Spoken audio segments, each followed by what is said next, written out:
Thank you, Michael. It is an honor to be with you all here in Warren County this evening and see so many familiar faces. And Michael's right, you're going to hear from a lot of good candidates tonight that I've had the occasion to travel with over these last few months. But I want to do something a little bit different. Russell alluded to this earlier. He talked about the tragedy that unfolded in Louisville earlier this week. And after it unfolded, I was downtown and got to shake the hands of some of the folks in our law enforcement community.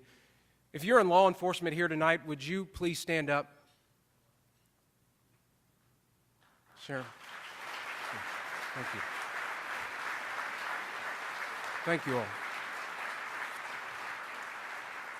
Thank you for being willing, as those fine officers did on Monday, to run towards danger while others are running away. It was a tragedy, there's no question about it, but it could have been so much worse if the brave men and women of our law enforcement community wouldn't have stepped up to take down what we all know was evil that unfolded on that Monday. So thank you, and again, thank all of our law enforcement community for how you respond in the midst of chaos and challenge. Now, you all here tonight understand that we have great challenges amongst us in this Commonwealth and across this country.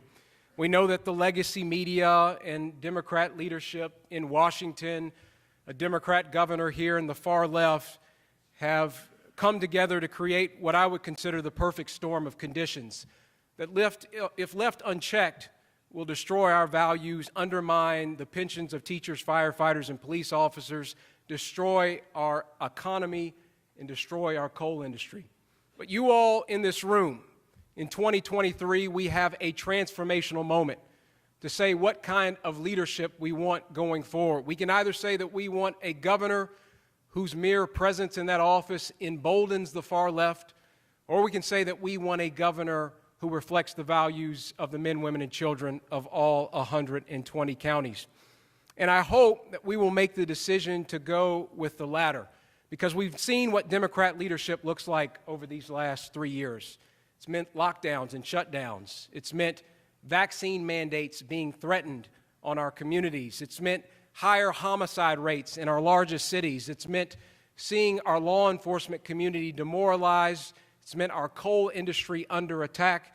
And it's meant that if you've been a parent and you've gone to your schools and to your school board to complain about the curriculum that your kids are learning, it's meant having the Department of Justice label you a domestic terrorist and our governor saying nothing. We have together an opportunity to change that this year if we're willing to elect strong leadership that won't sit on the sidelines, leadership that is willing to take the slings and arrows that come with being in public service, leadership that will do what's right, regardless if they protest on your front lawn or if they disparage you on CNN or MSNBC. I hope that you all will make the judgment that I am that candidate. When Governor Beshear wanted to shut down churches, after 9 days, I went into federal court and got churches reopened in the Commonwealth of Kentucky. And when President Biden wanted to send vaccine mandates onto Kentucky, I went into federal court and got those vaccine mandates stopped in the Commonwealth of Kentucky. And I'm not ashamed to say it because of the work of our office, because of pro-life legislation that has been passed by some of the members of our legislature. Since last August, because of the work of our office, the abortion facilities have been closed in the Commonwealth of Kentucky. And we've been in the position, not only talking about the fentanyl epidemic, but actually taking action to bring in nearly $900 million into Kentucky to fight this epidemic. That's what we will do as your next governor. We're going to fight for your interests. We're going to fight for your values. I hope you'll give me an opportunity to serve. I've been endorsed by President Trump and Susan B. Anthony, Pro-Life America, and Kentucky Right to Life, and other organizations, as well as many of the members of our law enforcement community. But at the end of the day, I need your help. I hope that you will help me in May, and I will help you in November by making sure that Andy Beshear is retired from the governor's office, and we remove Jason Glass as Commissioner of the Department of Education.